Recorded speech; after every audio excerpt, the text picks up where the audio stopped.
Nothing the screen has ever shown before can surpass the thrills of the Underwater Kaiju from Outer Space podcast. Created from an atomic fireball hurled from outer space, The Underwater Kaiju from Outer Space podcast. threatens man's very existence on Earth.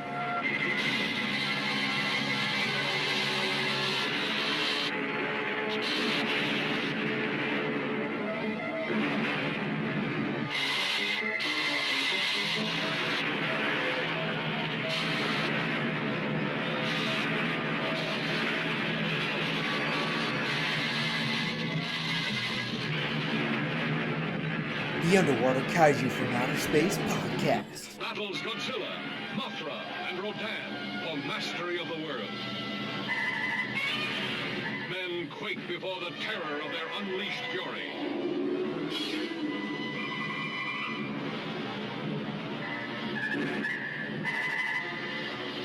All new, all never to be forgotten. A new high in Visions from Monsterland.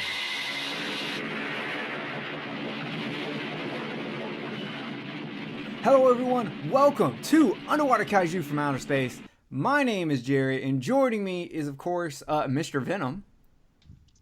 Howdy ho, sir. How you doing? Not too bad. We also have Mr. Derek. I was scratching after watching this movie and be like, why don't I have two moles under my nose? You know, do you really need two moles under your nose? No. It's better to be an 18-year-old colonel in the army. Well, yeah, either that or Asian Eric Estrada. One of the three. Speaking of Asian people, not Asian, Mr. Don. Screonk, everyone. For this episode, I'm calling him Dodongo Anelli. I dig it. I love it too, man. Sometimes you have to throw bombs in the mouth of a Dodongo. I'll take it. There you go. All right. Well, today we are talking about Godzilla vs. Biollante. You know, it's a movie. Actually, it's held as one of the greatest and fan favorite movies in the franchise. In 2014, a survey was done in Japan, and the winner for best Godzilla movie of all time was Godzilla vs. Biollante. As Venom brought up right before we came on the show, he was watching a lot of top 10 Godzilla movie videos that have popped up on YouTube because of Godzilla King of the Monsters, which you can check out a review that features me and Mr. Venom on Kill the Cast. And he was talking about how Biollante, you know, was number one in a lot of those lists. So, do we feel the same about that? We're going to get into it. But before we start going around the table, I want to talk a little bit about how this movie was made.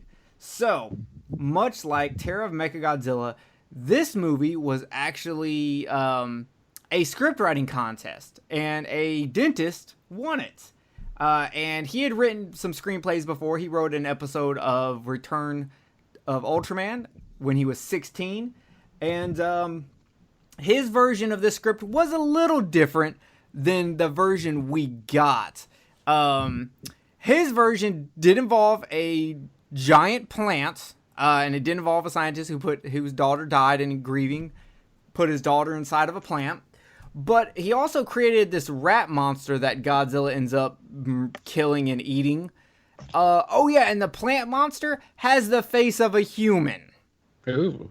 Ooh, that would have been weird. There's that. And apparently in that one, the plant monster does win by beating Godzilla by spitting toxic green shit all over him. So. I actually have a translated version of that in one of my books, the Illustrated Encyclopedia of Godzilla. There's a recreation of that storyline in the book. Oh, that's nice. I will have to. Yeah. That's the That's book the one that's that's out of print. that's really That's fucking the hard to out of get. print. Yeah, that's the out of print one. Yeah, damn it. I'm still looking for that one. I don't have that one. Really good book. But so with Godzilla vs. Biollante, it didn't come out till 1989. Obviously, we had Godzilla's Revenge, aka Godzilla 1984 for international, aka Godzilla 1985 for US. That came out. So why do we have a 4-year gap, you might be wondering? Well, that's because they really didn't know if they were going to do another one.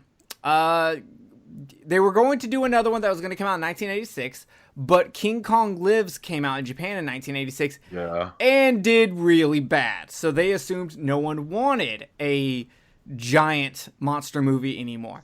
But Which sucks, because I actually like that one. yeah, it's not bad. I don't think it was that people didn't want to see giant monster movies. I think it was just in the 80s, I think other people, they like... Japan already lost a lot of its shit when it came to movies once television was invented.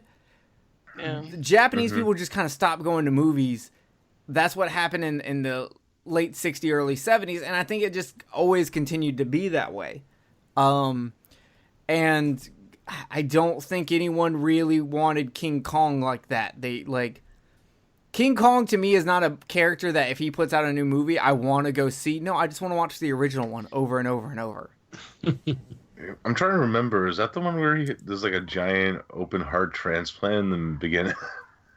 I legit don't remember. I haven't seen that movie in forever. Yeah, that's the one. Yeah. Okay, Yeah, because that's how they keep him. That's how they keep him alive after the fall from the World Trade Center.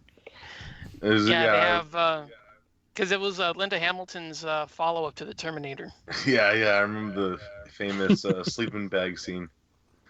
Yeah, I do too. Yeah. So, but with the 30th anniversary of Godzilla coming around the corner, they decided to say fuck it and go ahead and do it.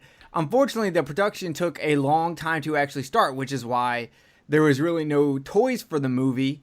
At the time, the toys didn't come till a few years later.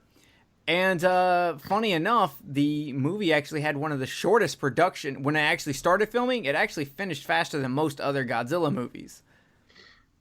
I think I know why. Yeah. But it was actually one of the hardest movies to shoot for Biollante because Biollante not only took more wires to work than their previous record of King Ghidorah, but was just, in general, the suit actor could not tell what was going on. The Godzilla, the Bio-Goji suit, which is praised for being good, while being really flexible and great to move in, was horrible to see out of. So neither one of these suit actors could really see out of their suits, and you can kind of tell. Mm-hmm. Suits look great. They're just, not they're, when they interact with each other, it's just not as good. So they did end up putting out the movie, but unfortunately, the movie didn't do great. It did okay. And some of that has to do with the director. The director, Mr. What was his fucking name? Kazuki Omori. Mm-hmm. Did I actually pronounce that right? First go? You got it. I think so. Holy shit. So he was pretty open about the fact that he did not really like our super producer Tanaka, who's been producing the Godzilla series from the get-go. He actually blamed Tanaka for the low-quality Godzilla movies that came out in the 70s, saying that the tight conservative producer board and the very unimaginative script writing was what killed Godzilla. Yeah, I was actually reading some research too, because we already did the episode on Ghidorah. He's the one who changed Ghidorah's origin too, and he's like, fuck that. I don't want no fucking space alien. He's coming from Earth and shit like that. Who, Kazuki? Yeah, he actually got into a fight with Tanaka about it over it. I was actually reading it. It would have been good for that episode if I read that before, but I was actually reading more shit about some of the other Heisei sequels after this one that he was involved in. Oh, okay. Yeah, so, but Kazuki actually had free range to do this movie pretty much almost exactly how he wanted. Tanaka only denied a very, very few things. But it was Tanaka's belief that when this movie came out and didn't do as well as they'd hope, that it was the free range of letting them do whatever they wanted and using a new monster. So that is why the movies that followed all featured monsters that you pretty much knew until you got to Space Godzilla. And let's be honest, Space Godzilla is about as new as Mechagodzilla. was when they did Mechagodzilla. It's like, we know what you're doing. But they did at least end it with a new monster with Destroya. So that's pretty good. So Godzilla vs. Biollante. This movie is about a... How do you put this? Mutated rosebush. Mutated rosebush. No, we're not getting Orson Welles up in here.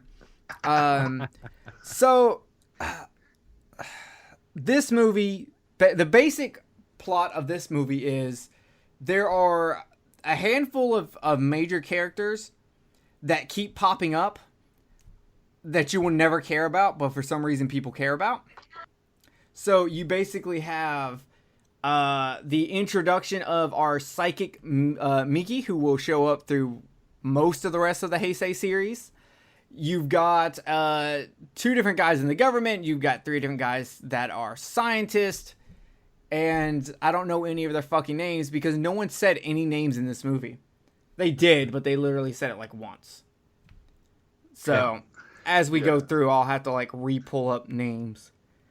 The only name they said more than once was Erica. Yeah, Erica, the one that's fucking dead. Yeah, exactly. Great. Okay, so let's get into this. We're going to start off with what we loved about this movie. Who wants to go first? Who's itching to talk about they love? Derek, is that you? I'll go first. Mine actually will follow into my negatives too later on. The positive thing that I have to say about this movie is what we said before, is the design of Biollante himself. It's a very unique design for a kaiju, and I love the final form of it when it does come in the screen. It's just elegant the way that they shoot it, and some okay shots of it. I like the introduction shot where we see like its rose form too, and there's some good shots within it. But it also leads into the positive, that the negative side of it, I wish there was more of it in the movie. Fair enough. Don, what do you got? Don, are you dead? Did Don die? Uh-oh. I think Don died. So Venom, what do you got? No. Oh, no, I'm here he still is. here. I was on the... Must have inadvertently sat on the mute again. But, no, for me, Hold on, I love time's the out. special Did you effects. say you sat on the mute? Yeah, there's a handle on the cord for my headphones. There's the volume control, and it doubles as a mute button. Oh, okay. I sit on it. Yeah, I tend to sit on it from time to time. Okay, gotcha. All right, go ahead. Yeah, but for me, I love the special effects in general. Godzilla's got his greatest suit design of all time. They use a variety of different puppets for all of his different facial movements, so he can snarl and he can tilt his head and just like move about like a real creature would. There's just a lot of, I think, just fun special effects throughout the entire film. Okay, Venom, what do you got?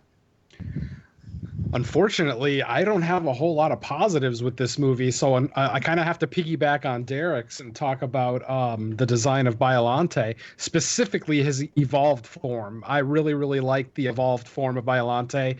Kind of reminded me of like Mega Gator crossed with Audrey 2 from Little Shop of Horrors. But I really liked it. I liked how the individual vines all had mouths on them with, real jagged teeth. I thought that looked cool. I just wish that the suit actor, had more mobility, because it looked like he had a lot of trouble just kind of staying upright in that suit. That suit, especially with all the different attachments to it, looked like he had a lot of trouble with it. And you can kind of tell the fight between Godzilla and Biollante kind of suffers because of it, because they don't have a whole lot of close hand-to-hand combat. Most of the combat between these two is kind of at a distance. Godzilla shooting his atomic breath, Biollante attacking with his tendrils or tentacles, vines, whatever you want to go with. So they didn't really have a whole lot of face-to-face kaiju action. So it suffered a little bit because of the mobility issue, but overall I did enjoy the design. So yeah, evolved Biollante, awesome. Gotcha. Okay, well, yeah, I'm with y'all. I don't have a lot of good to say. The special effects are honestly some of the best in the series. You get a lot, and I mean a lot, of military versus Godzilla, which is good for a little bit, but they kind of overdo it in this movie. But at least the special effects look good. I love seeing maser cannons. Anytime you throw out a maser cannon, I'm in there. But let's be honest, the best thing in this movie is the 1962 Godzilla statue in Homeboy's office. Yes. That's the greatest thing ever, and I would really like that statue, as the 62 suit design is my favorite design. So That was pretty awesome.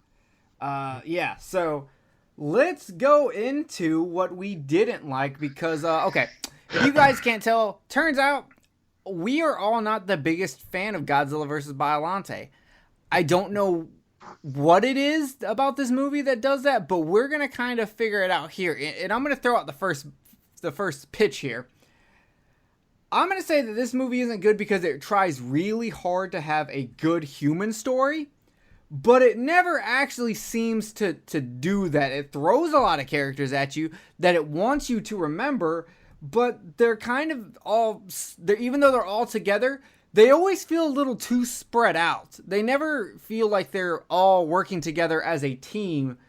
It feels like you're just jumping from scene to scene to scene with these characters, and they just never really show up unless it's like, oh, but we have this new super weapon with the this biotech nuclear eating bacteria, or the new and improved S2, or what is that fucking ship called again? Super X2. Super X2.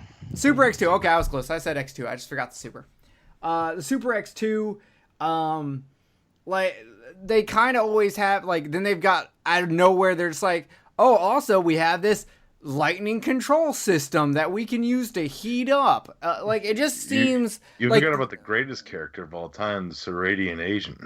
Oh, yeah, and then we also have a secret agent, because the director... Making Godzilla movie was his second thing he wanted to do. The first thing he wanted to do was make a James Bond movie. Oh, God.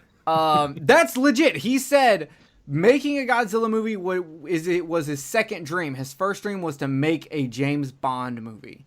So he threw it in that. So we have just way too much shit thrown at the wall here, when it should have been slimmed down and focused just on... this should have basically been Terror of Mechagodzilla 2. It should have been about a scientist and his daughter and Godzilla. That's what it should have been about. They could have had the scientist trying to figure out a way to destroy Godzilla, because Godzilla was going to destroy Biollante, which was his daughter, which in its first form he would have claimed is not causing any harm to anyone. It's just hanging out. And then, of course, something would happen where it would turn into Biollante Form 2, and then it would become, a much bigger issue. And that's what I feel like the movie should have been, instead of, like, here's the secret agent, and here's the psychic, and here's the anti-nuclear bacteria, and here's a weather system, and it's just constantly throwing shit at the fucking wall, and I couldn't remember any fucking character's name. The only one I really remember is Gondo, because it was just an easy name to remember. I don't even know who Gondo is. I would literally have to go look it up. That's Asian Eric Estrada. Okay, I like... You know what? I will say he might be my favorite character in this movie, because he's just like, well, I run the Godzilla portion of the military, and there's no Godzilla, so I'm bored, so he should wake up, because that would be fucking dope. Yeah, and it's weird, because his the only character... that actually later on in the series, in Space Godzilla. Don, you gotta mute, man. You're now echoing really bad. My what? Yours lit up and it was echoing everything Derek said. All right, hold on. All right, Derek, you can continue.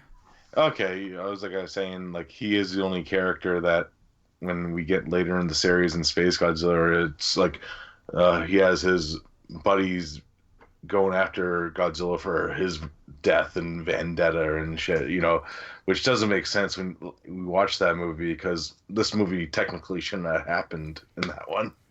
Yeah, we won't even get into fucking time. Yeah, we'll get into that more later on, but you know what I mean. He's the only character besides Miki that they actually bring up again from this movie. Yeah. So, what did you not like about this movie? What about this movie doesn't make it one of your favorites, Derek? The soundtrack, to be honest, it gets like some of the stuff I do like in it, but it gets fucking goofy and shit. You know, it's something if Akira Ifukube even said himself that this soundtrack sounds like shit. I don't know, man. That shootout at the beginning had some rockin' tunes that I expect in a Godzilla movie. I know, but then we have some of the music was good, but some of it was like 70s chase music. It was awful. And the whole like Super X scene where it has like this Indiana Jones style music, like Superman and shit. I'm like, what the fuck? I had to go look it up because for this we tend to always watch the Americanized version. So yeah, with the music for this podcast, we always listen to the Americanized version of the movies. So I actually went and checked to make sure they didn't like switch in some kind of weird music that they sometimes do for these movies. They didn't redo the score, and they didn't. This is all like legit what the score is supposed to be. Like the American release has nothing changed. It's an international dub that was made in Hong Kong. Miramax literally didn't change a thing because they didn't even want the fucking movie. They only did it because they were talking to Toho about releasing it. Then they stopped talking and Toho was like, what happened? You were supposed to release it. So they sued Miramax. And so Miramax ended up saying, fine, here's whatever. Here's some kind of money. Apparently, originally it was supposed to be like $500,000. But we don't know what Miramax actually ended up paying. And then Miramax ended up putting it out through the HBO. HBO ended up putting it out on VHS. So, and it's actually funny when Echo Bridge went to release it on Blu-ray. When Miramax gave them their transfer, they said the transfer was awful and they couldn't even use it, so they had to end up going to Toho to get Toho's 2009 Blu-ray release scan. Thank God. Yeah, for real. But yeah, so the music is really bad, and it turns out that's legit. They didn't fuck with the music. That's how it's supposed to be. Yeah, I can't imagine Americans would put that music in 1989. It just didn't fit in some of those scenes. I don't know, man. That first shootout scene sounded damn American to me.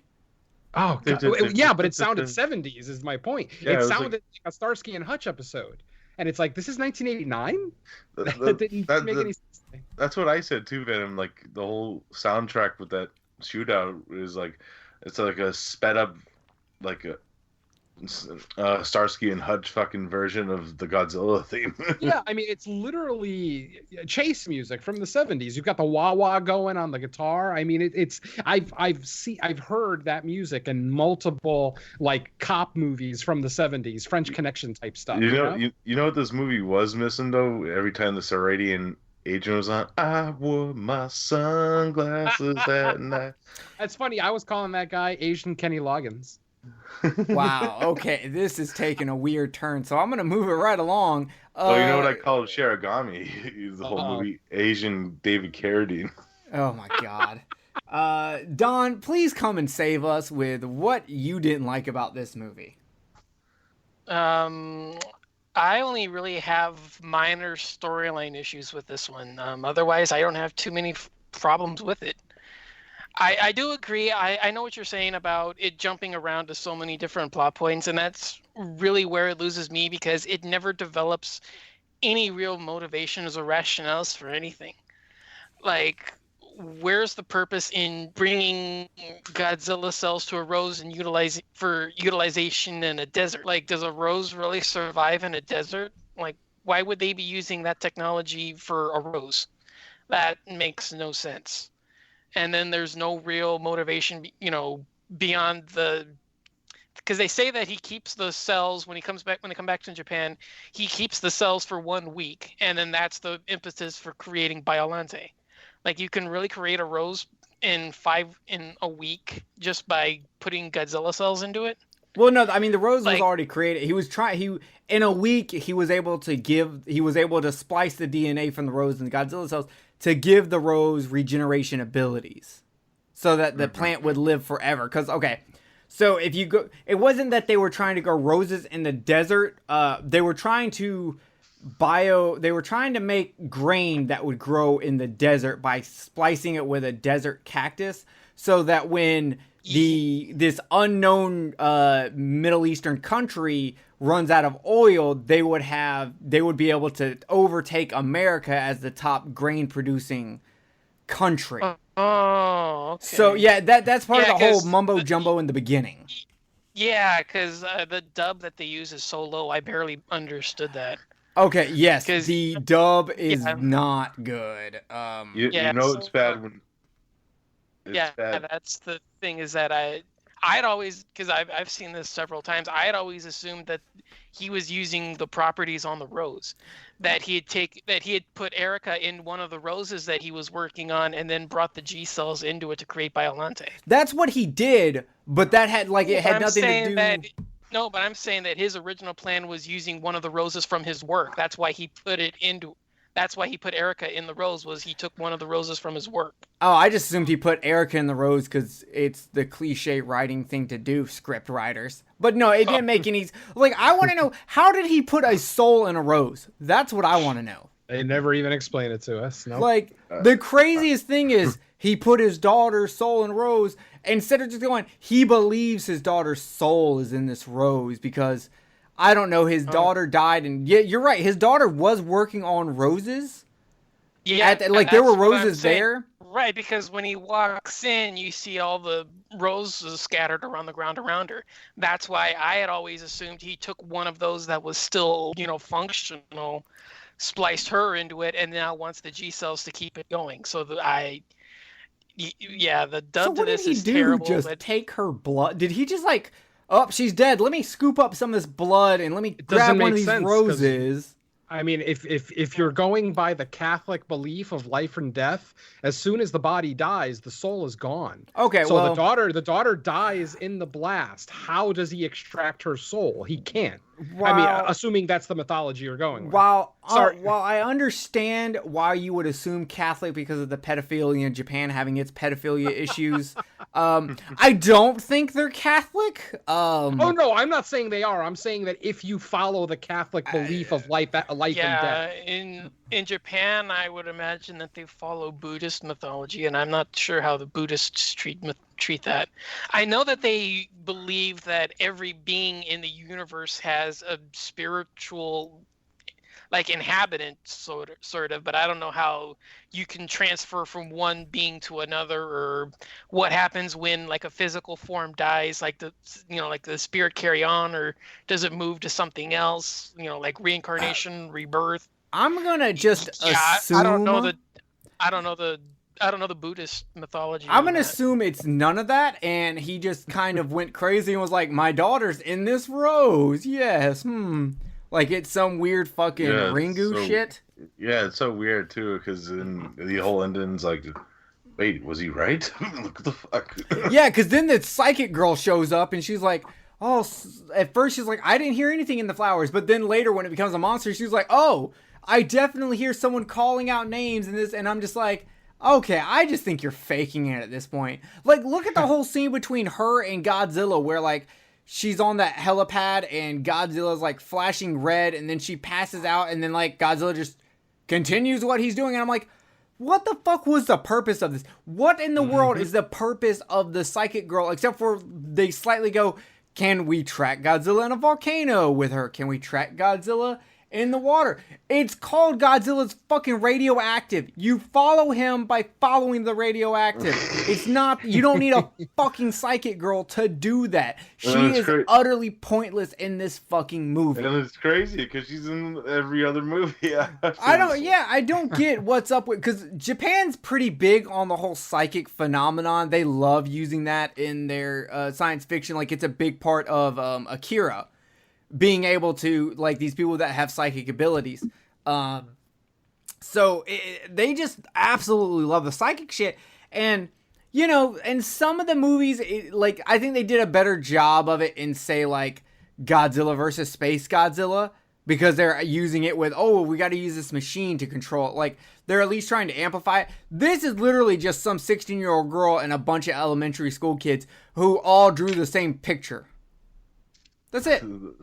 That seems hilarious. It is, but I'm just like, why, like, do people find this movie so good? Because it makes no sense to me.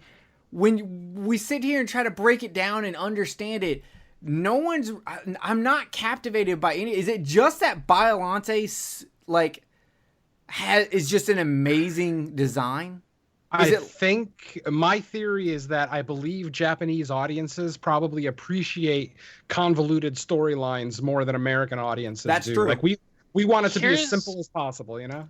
Another idea for me, and this could be something else, maybe it's an appreciation that they're attempting new ideas, because these have never been introduced into the series before. So even though they fumble the ball royally, it's still a fresh idea. Well, you know, introducing a psychic into the Godzilla series, okay, that's a new idea. Introducing the theory of combating Godzilla with, you know, a functional biological system that is grounded in reality and has a legitimate real-world shot at actually working to stop him.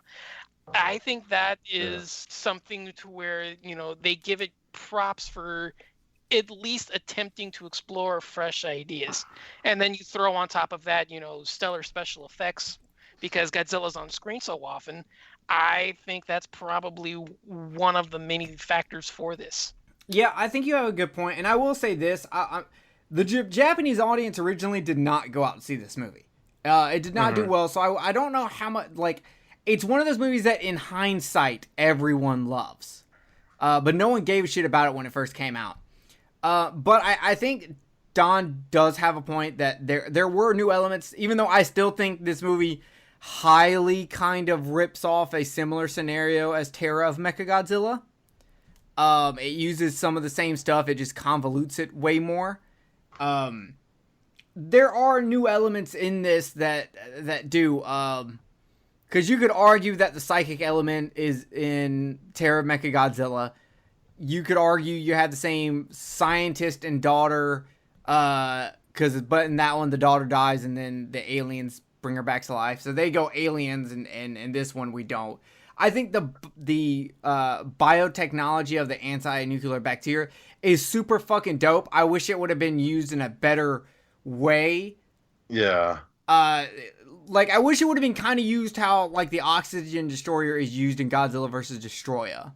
Like, it means something. Because, like, the director talked about how they wanted to do something in this movie that would be a real life, like Don just said, a real life terror to Godzilla. And they chose this biotechnology to do it, but they ended up going more into this psychic rose story than properly doing the fucking anti-nuclear bacteria, which to me would be a much fucking cooler idea if instead we throw away this psychic rose shit, but instead we have this anti-nuclear technology bacteria somehow creating itself into a monster that could have easily become Biollante.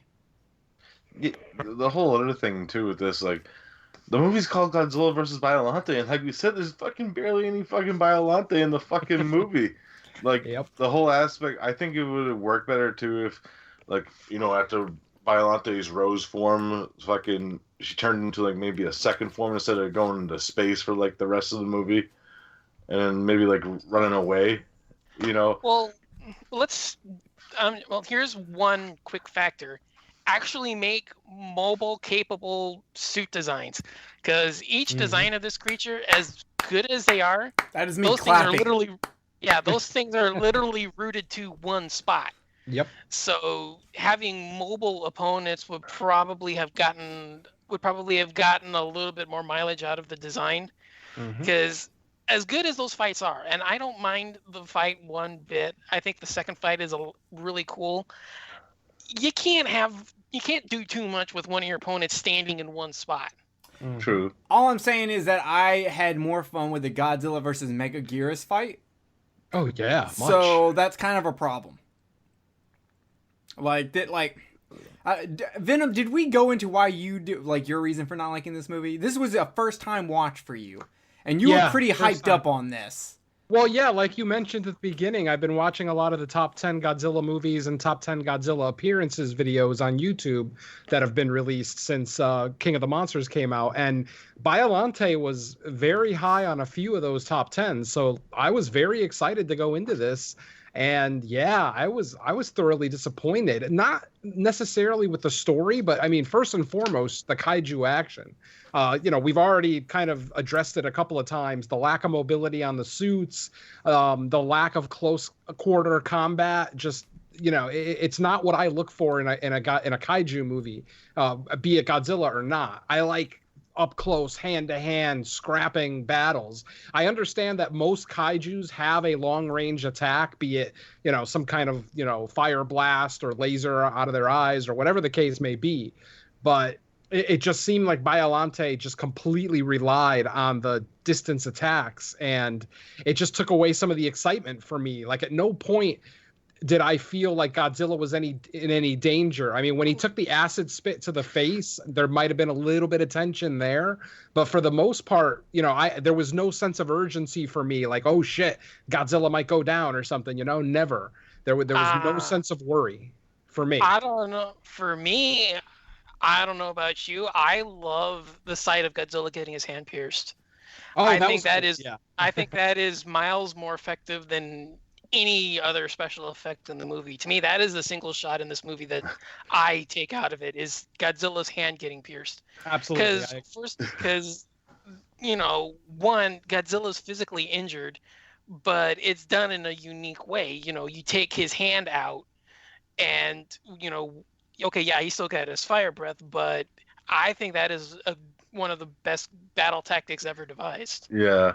Yeah, if you would have done it to one of his legs, it might have been even more effective. Or his neck or something. But well, they went for the shoulder, but yeah. It looks like he went for the heart and missed. Yeah. And that's the thing with this fight, is because it's mostly a vine fight.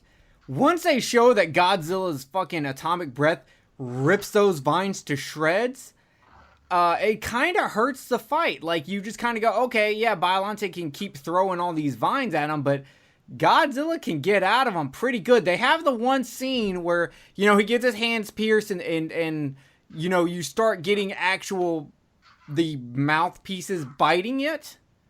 But he just blows them all away again and then just keeps going forward. It seems like it becomes, after the hand gets pierced and he blows them all away, after that, the fight just seems to become Biollante throwing annoying obstacles at him and less like any worry of Godzilla actually losing. Yeah, like the whole, I think this is when he still arose, but that noise, the little hand things when they're clinging on to Godzilla, when they're throwing up the green shit, that fucking noise was like, really?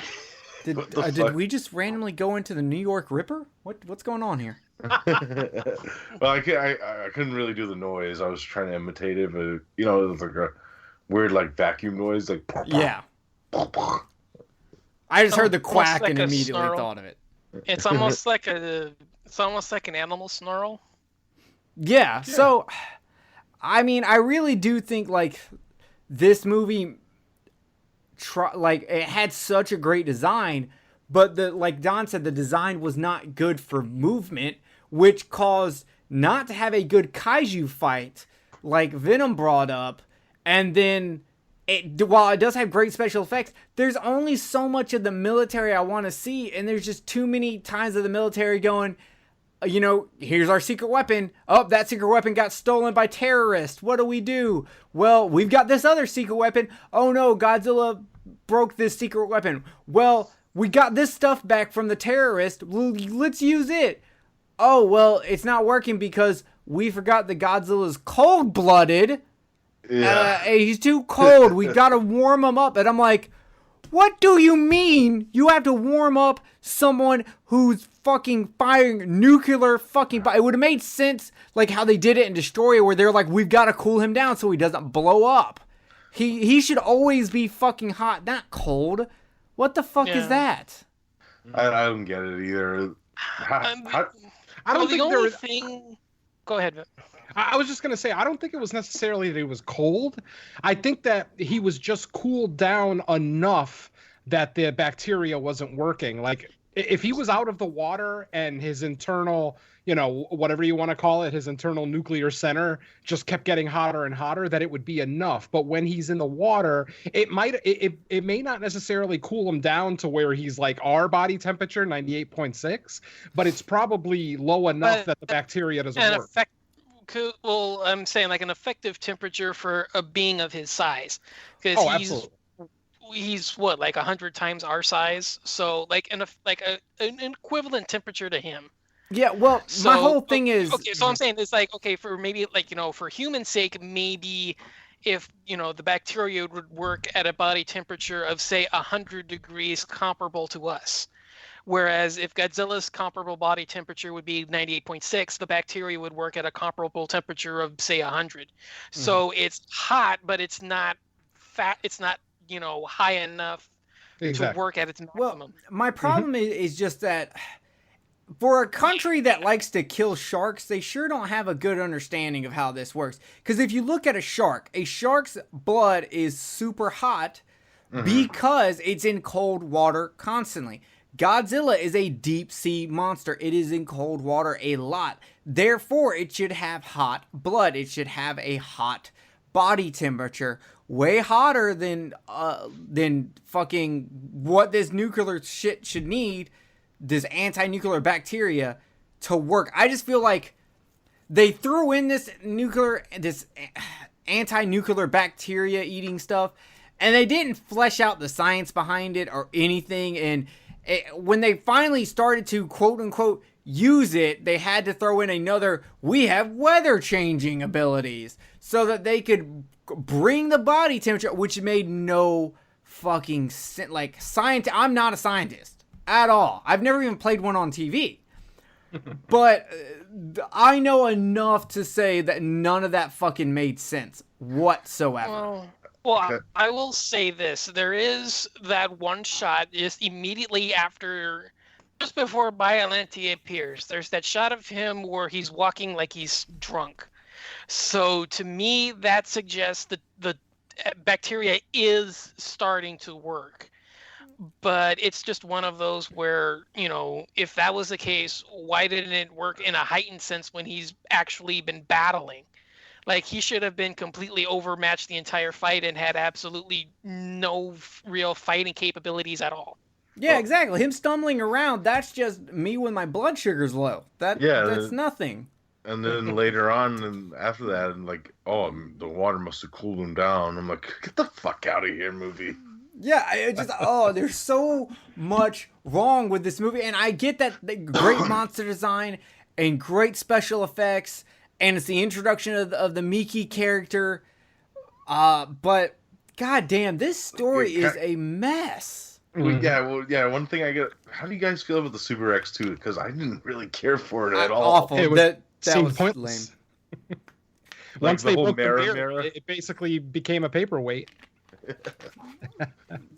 Exactly. Yeah, I did not like it. I thought the whole idea of it's synthetic diamond encrusted thing to take energy back and shoot it back, that was cool. Yeah. So the problem is the only time that Super X looked cool is when that thing was open. Otherwise, it looked like a shitty, tinier version of the spaceship Orga. You know, it's funny watching like these Heisei movies sometimes. You notice the guy that was actually like in the control room piloting the Super X? Mm-hmm. Oh, yeah. The guy who was super enthusiastic about playing a video game. Yeah, that's the fucking dude in King Ghidorah and the sci-fi writer. I'm like, yeah, it's Terazawa. Yeah. Oh shit, I did not know that. Okay. Yeah, that's Terazawa. Nice. Okay, so we love the special effects, we love the design, but the story is just not there for us. I understand people love this movie, and I'm sorry that we kind of shit on it, and I hope we didn't ruin the movie for you. but I will straight out come out and say the Heisei series, not my favorite. My favorite movie in the Heisei series is in itself a very boring movie. That's Godzilla versus Space Godzilla. Like the Heisei series is just, to me, not a very. It doesn't have the charm that the Showa series has, and it doesn't have the strong script writing that the Millennium series has. Yeah, I like a few of them, maybe a little bit more than you do, but yeah, this one's definitely one that it's not aged well for me personally. Yeah, so off the top, I just want to know, like, Derek, what's your favorite movie from the Heisei series? I like Destroyer and Space Godzilla, and I kind of like Mothra. Well, no, I just want to know, like, if you just only had one from the Heisei series. Destroyer. Definitely. Don, how about you? One from the Heisei series. This one. Biollante over all of them? Mm-hmm. Holy shit. I feel like Don, I gotta say this. Don, you sometimes catch a lot of shit on Horror Mafia for your unbridled love of, like, Sharknado and seven-headed shark exorcist priester raptor. But I will give you this. You will fully admit that there's tons of stuff wrong and just go, I just enjoy it. And that's one of the things I love about you, is that, like, you're not sitting here telling us we're wrong about things we don't like in this movie. You're going, yeah, that's true. I just really enjoy the special effects, and, the story's, it's pretty shitty, but it's kind of wacky, and I like it. Like, that's what I dig about you. Thanks. Yeah. Well, for me, it's just, okay, there's a ton of Godzilla action. We want that. There's a lot of great special effects. That's nice to watch. I don't mind the musical score. I think it's actually a lot of fun, and I like it better listening to it solo than watching it in the movie.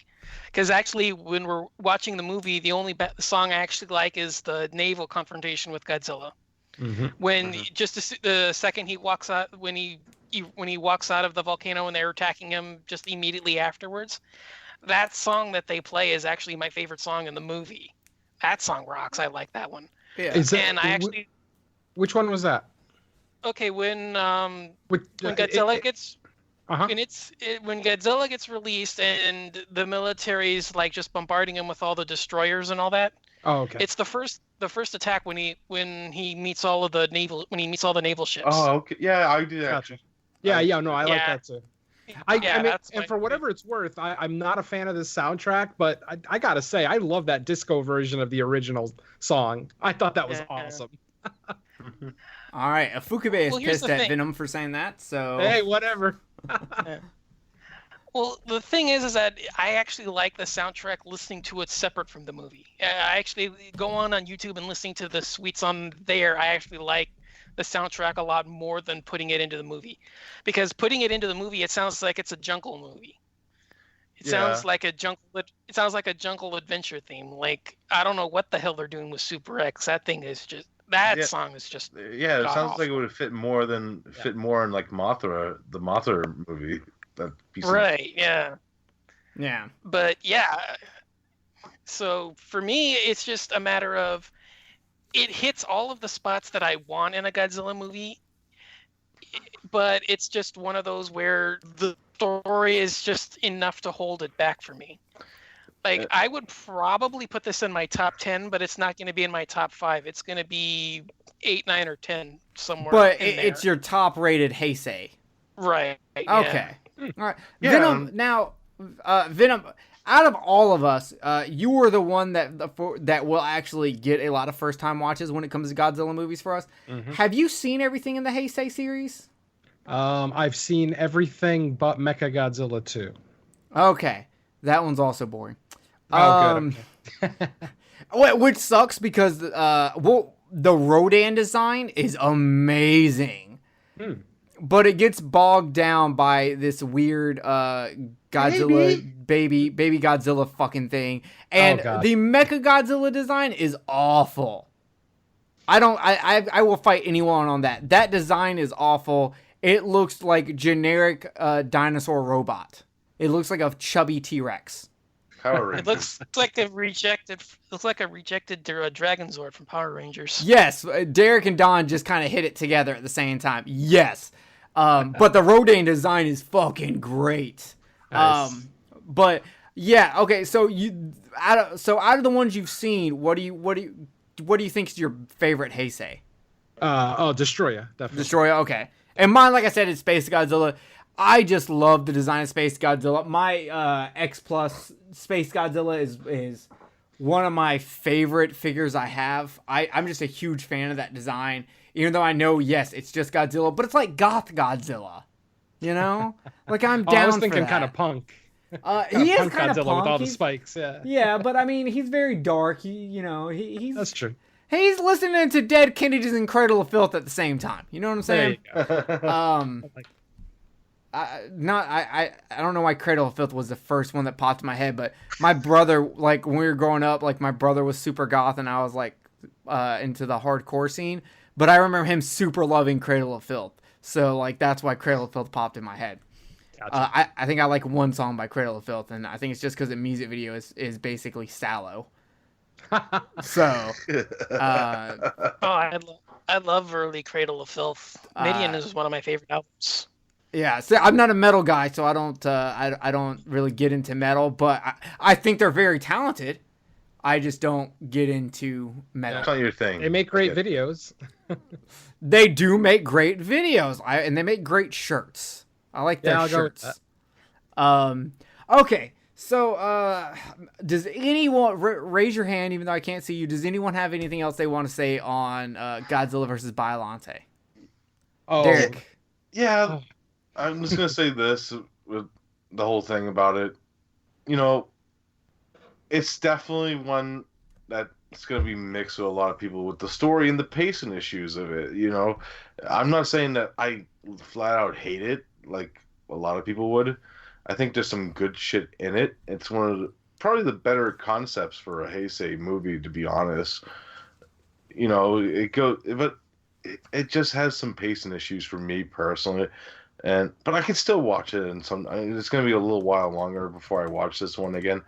But you know, if somebody wants to watch it who hasn't seen it, I'm not going to stop them from watching it either. You know, maybe make their own opinion on it. I will stop them. I will kick them until they beg to watch Terror of Mechagodzilla. I will not have this. Oh, wait till we get into that one.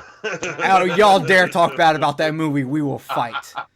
I love that movie, even though me and Mike the Russian, the guy who did who helped me with the Underwater Kaiju from Outer Space poster design, him and I used to call that movie the cure for insomnia, because while we both love that movie, if you put it on late at night, you're going to sleep. It will happen. Yeah. Venom, do you have any last words you want to say about this movie? Not really. I mean, just a couple of more points of things that annoyed me. I thought the Erica's face and Biollante at the end just irked the shit out of me. You know, it's already been driven into us that Erica's soul is in Biollante. We really didn't need that extra little bit of I mean, I assume that they were going for some kind of heartwarming ending thing, but it just failed miserably to me. Just, yeah, like you said, way too much human story in this one. Not necessarily a bad story, but like you said, convoluted, way too many different things going on. I kind of wish they might have gone into Asian Kenny Loggins a little bit more, just because I'm kind of a fan of like espionage and assassins and things like that. So I mean, that seemed like a wasted plot point right there. But ultimately, yeah, not a big fan. I'm not going to say it's like the worst kaiju movie I've ever seen, but it's definitely one that I don't see myself returning to, because I don't get any joy out of this film. I mean, it's no Yongari. You know what? God, I may actually go back to Yongari before I go back to this one, and I know that's sacrilegious, but it's still the truth. One of the things that I love about Godzilla movies, new and old, is the joy that they give me in their kaiju battles, or, you know, the little bits of comedy that might get peppered in there here and there, or the very rare occasions where the human story is compelling. Those are the things that I go to a Godzilla movie for, and this one pretty much offers me none of that. So, I wouldn't, if I were to rate this, it wouldn't be like an ungodly low score, but it would definitely be lower than, most of the ones that we've discussed. So yeah, I don't hate it, but I don't like it very much. This movie should have been Asian Kenny Loggins versus Asian Eric Strada. Just them fighting over the anti-nuclear bacteria until somehow that turns into a monster for Godzilla to fight, and that could have came Biollante. We could have got rid of the scientist, Rose daughter thing, which, hey, I get it, dude. You want to be inside your daughter. I mean, you want to put your daughter inside a Rose, whatever. But I think that would have been a much more entertaining. I would have taken that as an action. Like, if you wanted to go 007 Godzilla movie, you should have just went hardcore into that and left the psychic shit out. That would have been dope. Absolutely. And you guys know I went deep into this. I watched this twice, and like the second time I watched this today, the fucking guy with the 2 moles under his nose. I'm like, I watched this movie a bunch of times as a kid. This is the fucking first time I ever fucking noticed those 2 moles. Derek was like that scene in that Austin Powers movie where he's like, mole, mole, mole. Let's bring this back up to some intellectual regard. Don, do you have any final words on this movie? The one thing we never really mentioned is Godzilla's entrance. I mean, walking out of a volcano erupting. Like, how badass can you get for, like, making your appearance in a movie? Like, you're literally walking out of an erupting volcano. Think about that. Yeah, that's dope. Badass. I have one complaint, and it's not when he comes out. It's the explosion that the terrorists do on that is really tiny. And I felt like it should have been, if not that bigger, it should have been bigger when Godzilla actually came out. I just felt the explosions around from when the terrorists did the explosion, allowing Godzilla to escape. I don't know how those correlate to each other. I just felt like it was a little smaller than it should have been. Yeah, maybe, but I mean, I still like just the idea behind it, and that's essentially what the movie is in general. I like the ideas behind it more than the actual execution, because as we've been saying for like the last 45 minutes, the execution really lacks in a lot of these areas with the story. But I mean, Godzilla's on screen a lot. There's a lot of cool action scenes. Maybe the fights are not your thing, but at least you're getting them. So for me, that's enough. I enjoy it. It's not my favorite. Maybe it's my favorite Heisei movie, but I have fun with it. So yeah. All right. Well. With that being said, I think it's time to get into Ultraman. Oh boy. All right. Episode 12. Cry of the Mummy from October 2nd, 1966. In this Ultraman episode, we start with the famous Kaiju legendary actor, Akihiko. God damn it. How do you say his name? Hirata. Thank you. I just call him Sarazawa. Sarazawa guest stars as Professor Iwamoto, who during an excavation finds a 10,000-year-old mummy. They also find a monster in the cave, so they take the mummy to the science center. The mummy looks like a fucking off-brand version of Mum-Ra. That kind of bothered me that everybody was calling it a mummy, but nobody was referencing the fact that thing was not human. It's like, who was mummifying baboons? Well, they also barely showed the monster. Like, I rewatched this episode twice. I watched it once and then I watched it a second time to take notes because I like to watch it, and then if I have to take notes, I rewatch it again so I can get all my points right. So when I was rewatching it the second time, because I literally did it back to back, the monster in the cave is not a painting on the wall. That is legit the monster right there, and they're just like, okay, there's a monster in here. That's cool. And I'm like, wait, so you have a monkey-looking mummy, and you have a giant monster in this cave, and I know y'all get monsters a lot, but none of y'all are talking about this? Like, I mean, have monsters become so common in this world that like, it's just not a surprise anymore?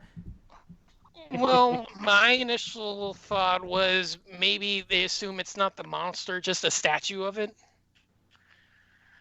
You know, I mean, they're in hibernation, you know, maybe it's a statue, maybe it's not alive. I mean, the mummy's not alive.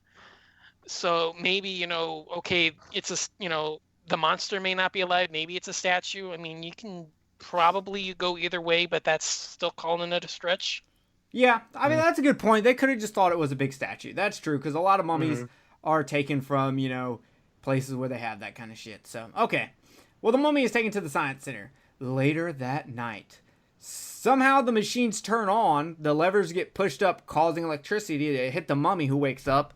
They never explain this. The magic control panel. Yeah, because they literally show levers being lifted. So it's not like it's like an electronic short circuit accident. Someone is making this happen. They just don't explain it. I assume the mummy. But if the mummy's hibernating, I think at that point he's you think not, it was already because they had woken already up? given him. Yeah, they had already given him an initial shock.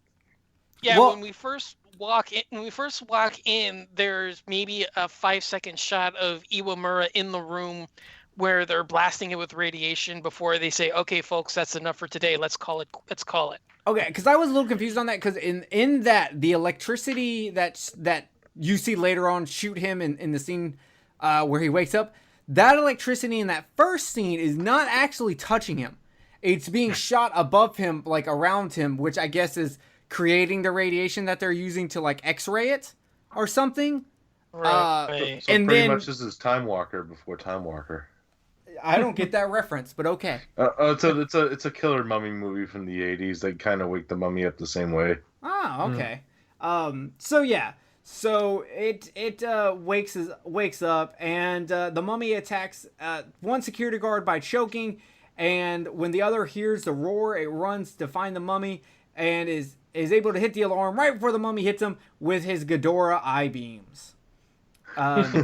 So Ito gets a call that the mummy has disappeared, which Arashi corrects him that the mummy was stolen because they don't just walk away.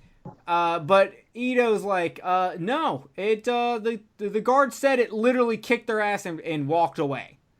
So Arashi, you need to shut the fuck up. I thought that was pretty funny because Ito and Arashi, their relationship is just getting better and better.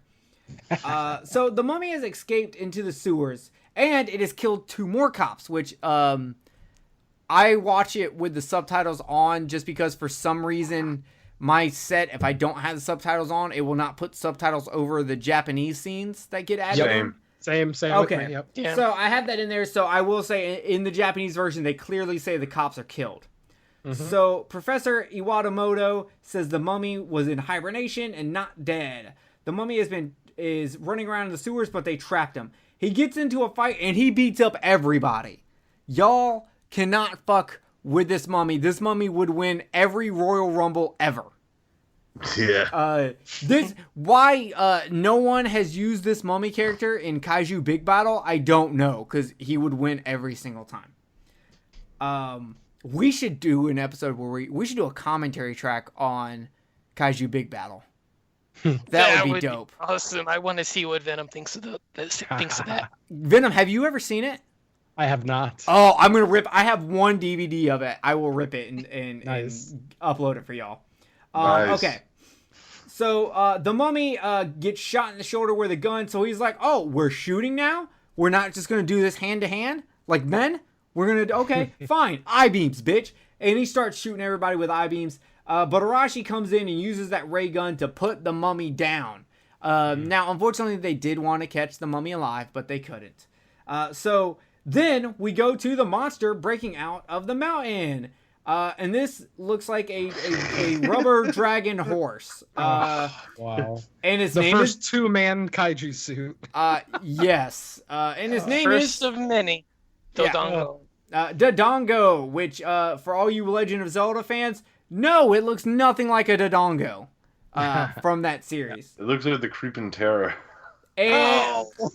Wow, holy shit. Just The creeping terror looked like a big amoeba, though. Okay, so the science patrol, while hanging out near the fallen mummy, they call from my future wife Fuji about the kaiju breaking out. So we find out that the mummy called the kaiju out of its slumber. And Dodongo attacks the mine that they were filming the My Bloody Valentine prequel at. The Science Patrol show up in their ship, but Dodongo has those same monster eyes, and he starts shooting shit up, and he threatens to shoot them out of the sky so they land. Ito goes, oh, I made this electric barrier, so Arashi puts that shit on, and it works. Ito's a fucking genius. That shit was great. So, the barrier works in protecting him, so they start trying to shoot out the eyes. They end up shooting out one eye, and then the monster shoots a rock that blows up, and Arashi gets knocked the fuck out. So Ito shows up and takes the beam gun, and he shoots the monster's other eye out. Then the captain sends Hayata around the side to distract the monster, which I don't know how the monster can't fucking see. It's already distracted. It can't see. But this allows Hayata to turn into Ultraman, which means Dawn Ultraman fight time. All right. Ultraman takes to the skies and comes in behind Dodongo, landing on its back and begins riding the bucking beast around the ruins of the refinery. Finally able to shake Ultraman off, he lands in a forested clutch of trees as the blind Dodongo staggers towards him, trying to find the source of the previous attack.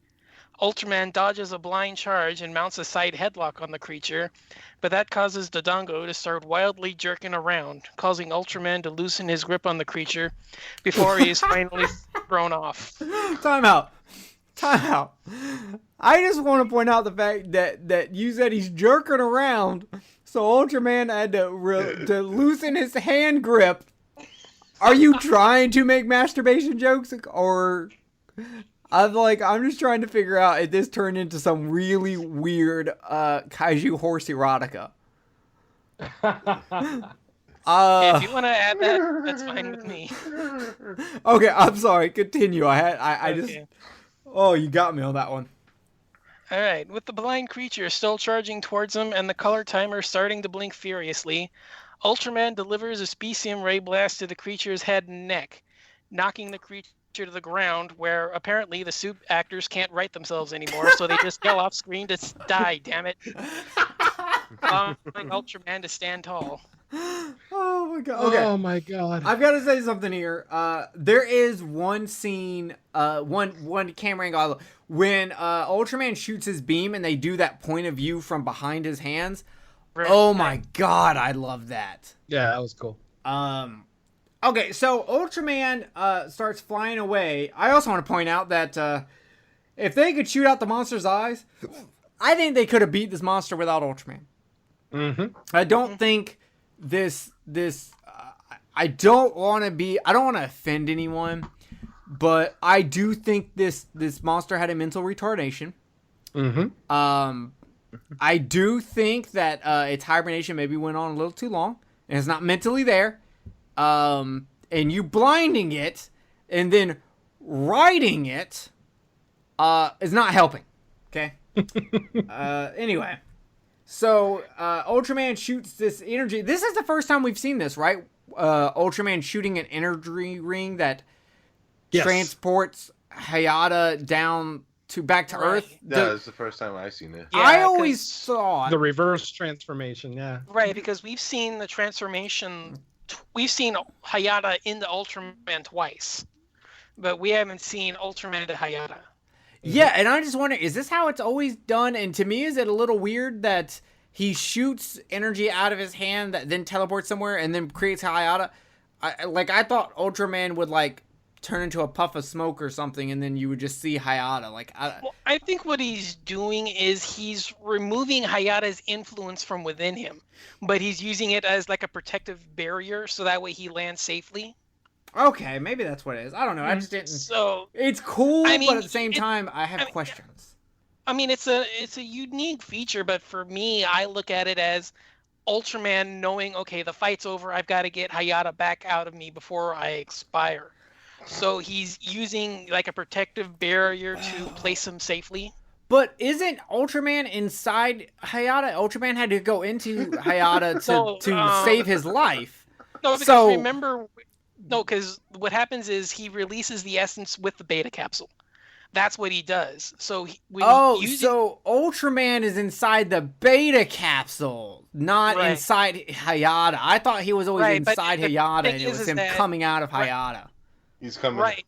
Because remember, he always has to hold it aloft and press the button. That's how he transforms. Okay. So what he does is he uses the capsule to release the essence of Ultraman. But by doing that, what happens is Hayata is able to merge with Ultraman's life essence. Okay, so Ultraman still once the beta capsule releases, that's kind of the device he uses to get inside Hayata.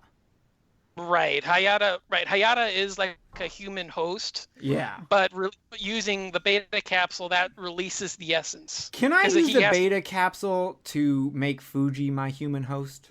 Is that something we can work on? Isn't she like 70 now? I don't look, Venom. I don't go around shitting on your dreams. Okay. God bless you, buddy. Go get it. Okay.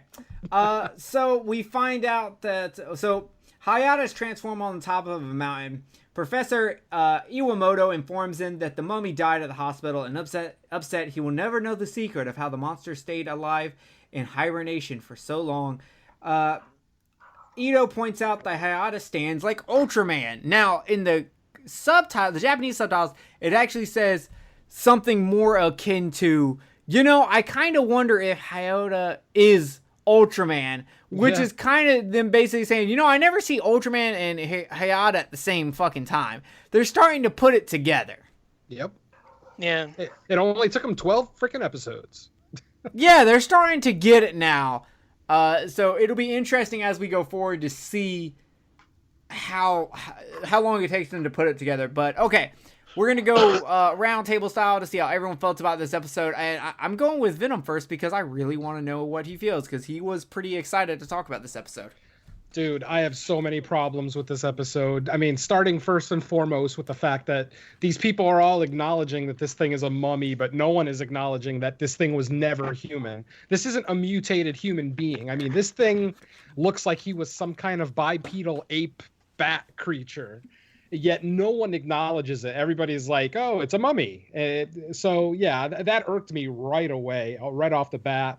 The unexplained magic control panel, which, like I said, we kind of decided was the mummy himself since he was partially awoken. But I still didn't like it without some kind of nod to the mummy, show a camera shot of the mummy even move like a finger or something, just to kind of really drive home that point that it's the mummy.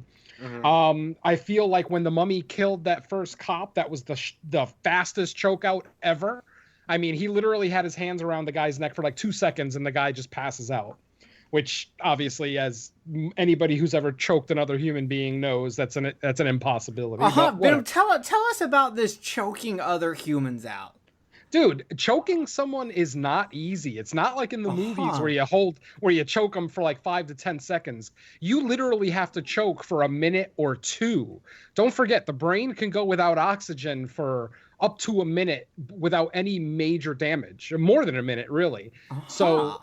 And the thing is too is that when one person strangles another, they tend not to kill them because obviously the person being choked will pass out after a while from lack of oxygen, but they're not dead yet, obviously.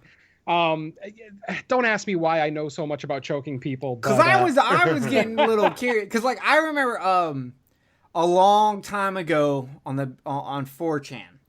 There was a very famous post about this guy. He legitimately killed his girlfriend. He choked her to death. And he posted pictures and he said he did it, and everyone was like, oh, he's faking it. And he talked about how he specifically stated that it was so much different than the movies. It's so much harder to kill someone by choking them. And it did turn out later. He got busted a few days later, went to jail. He was going to suicide by cop, but he was too much of a pussy to actually do it. So he never actually did it. But he did get busted and did go to jail for the murder of his girlfriend. And that I think that was like the first time where like I really kind of realized that, oh, it really is not like the movies. Holy shit, like, Yeah. damn. Strangulation is probably the worst way to try to kill a person. So, Venom, what's the best way? Oh, dude, put a bullet in their brain. Nice and easy. That's kind of lame. I like the look in their eyes when a knife goes in their belly. Well, yeah. But... Or just shove an atomic rocket up their ass. Whoa, Don. God, you perverts. Jeez. I do that to the girls I like, actually. That's how he got his wife. Boom. Anyway. His penis is radioactive. Anyway, yeah. Thank you for that. Anyway. Yeah, like I said, I could go on and on with the problems I have with this episode. Once again, just like Biollante, I don't hate this by any stretch. There's still camp value. There's still, laughing at Dodongo's form and his wings that are completely bent back behind him in an unrealistic fashion. The fact that there's two people inside that costume and they have no coordination whatsoever. It looks like they literally put on the costume for the first time that day. Like I said, I can go on and on. The battle itself, again, Jesus, I never need to see Ultraman ride another kaiju for that long ever again. I mean, you can't watch that scene and it not get sexual in your head. It's just an impossibility. So, yeah, that scene didn't get sexual in my head, so now I'm really worried about you. Oh yeah, well, you have issues then, my friend. I have issues because I didn't sexualize. I was more like, What the fuck is this fucking rodeo bullshit? I mean, he was even slapping his ass. You like do that to make a horse. You slap a horse to make it go. I don't know. I slap asses for other reasons, but whatever. Okay, yeah, but we're talking about a horse, not a whore. There's a difference, Venom. Oh, man. Oh, I would be so happy with myself if I could satisfy a horse. Woo! Okay, I'm going to send you a video called Mr. Hands. Oh, God, I hope you don't. And we're going to see if you still feel that. Okay, I'm sorry. Continue. So anyway, like I said, I'm not going to shit on this episode too much. Like I said, it's not terrible by any stretch. It's still campy fun. It's a good time. I didn't regret watching it by any stretch. Once again, if I had to rate it, it probably wouldn't get a very high rating, but it would still be above average, definitely. So all in all, I don't hate it, but it's not one of my favorite episodes by any stretch. Yeah, to be fair, the mummy design's really good. It's just the Dodongo's design that sucks. Exactly. So, Don, how did you feel about this episode? I thought it was pretty decent. I do like Dodongo. I think that's a cool looking, dragon, horse, whatever the fuck that thing is. I like the idea behind it. I think the suit in execution is awful. Because you've got one person who's apparently standing upright while a person in the back is standing bent over, holding onto their waist. At least that's how it looks like for the suit in operation, because there's that long slope over the back that allows Ultraman to ride him. So it looks like the one person is grabbing the other guy around the waist, and it just looks stupid. The early scenes with the mummy, I think they're fine. There's some atmospheric work that I do enjoy. There's kind of like a horror vibe when the thing gets released and you see all like the darkened corridors and the thing merging out of the darkness. I think those are really well done. The battle with the police is pretty exciting. It's just, I wish that once again, I wish the story was better because, first of all, I didn't know Japan actually had mummies. I didn't know that they actually, prepared their dead that way. And the idea of recovering, because I didn't assume that this was actually a mummy, like a traditional, in the traditional sense, but more a mummy, just like how it's preserved. Mm-hmm. A perfectly preserved object that's still alive thousands of years after it was dead. Like, I took it like that, but I don't know that the Japanese did that thousands of years ago. So, how that came to be is unexplained. How, the electricity from modern ages is able to revive a being from 10,000 years. How how he gets energy from the modern electricity that they didn't have back then, how he's able to gain powers like that. I don't understand. Yeah. But yeah, besides that, it's not bad. The story's, what it is. I wish the fight with Dodongo would have been better, but I mean, you can't do that with the costume limitations. But the destruction was cool. I like the miniatures and the little set that they do for the mining town that they have. Mm-hmm. So it's not a bad episode. It's just, it's a serviceable time waster, I think. Yeah. All right. Derek, what did you think? Yeah, I was gonna piggyback. Like, I like the whole aspect of the first half of this episode a little bit more with the mummy, because I love killer mummy movies. It's one of my things. I'm like a werewolf and mummy guy. Besides Gilman per se, I like those type of movies. Oh man, we should make a werewolf mummy. Kind of. I wrote one in high school.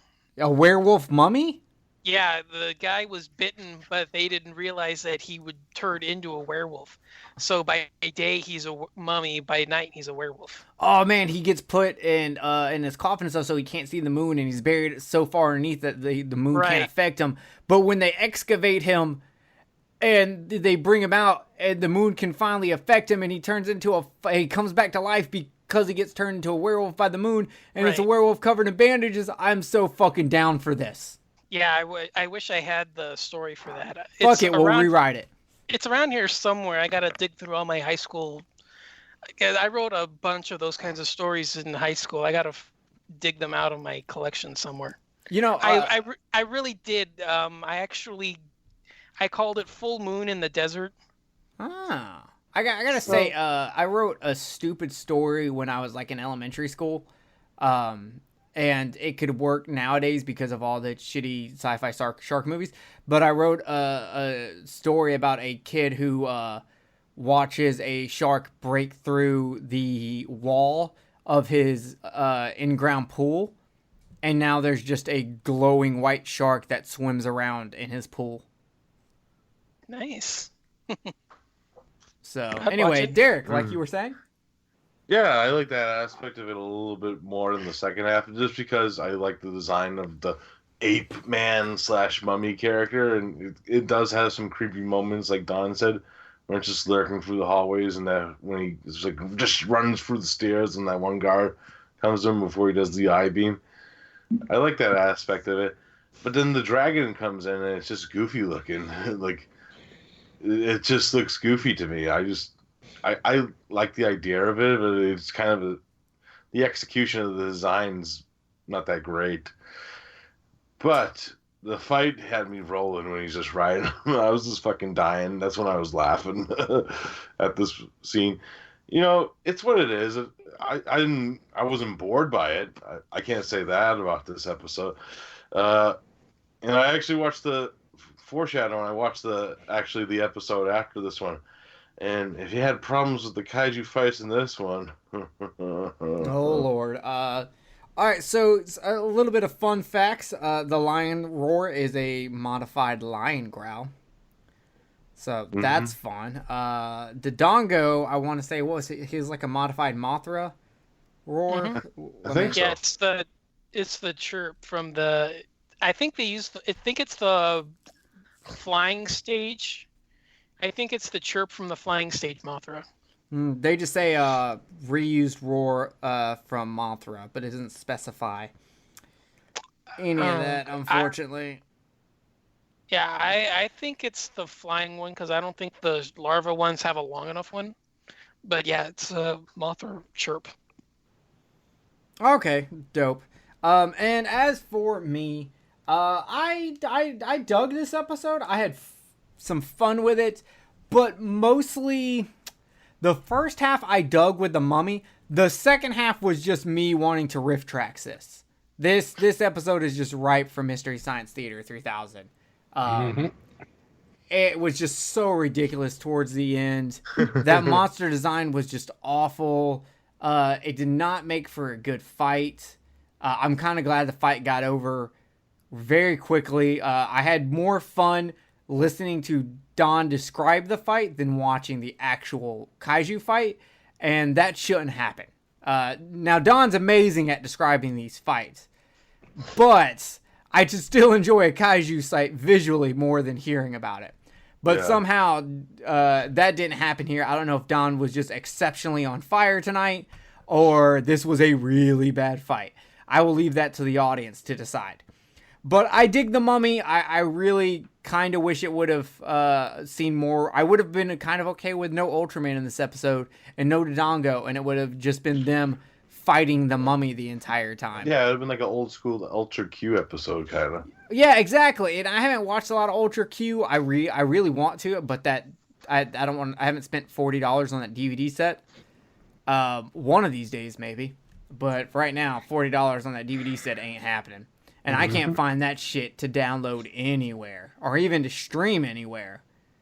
So it's kind of hard to get a hold of. But one of these days, I will, and maybe we'll tackle some Ultra Q.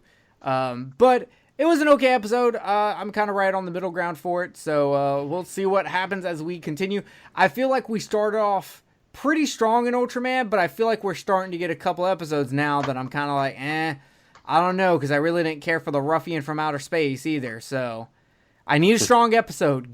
Bring back Space Alien Bolton if you have to, because that's my dude. He will. Oh, he's yeah, coming I know. up in a few weeks. Yep, Yeah, I he's know. coming up in a few weeks. I love him. He's my favorite Ultraman kaiju. So with that being said, that was Ultraman. So and we are about to get out of here. But of course, before we do, we're going to go find out what everyone's doing recently. And also, we have a Underwater Kaiju from Outer Space shirt now you can get. It is a very vintage design. We have Venom actually got the shirt, so we're going to let him talk about it real quick. Venom, you got the shirt. What do you think?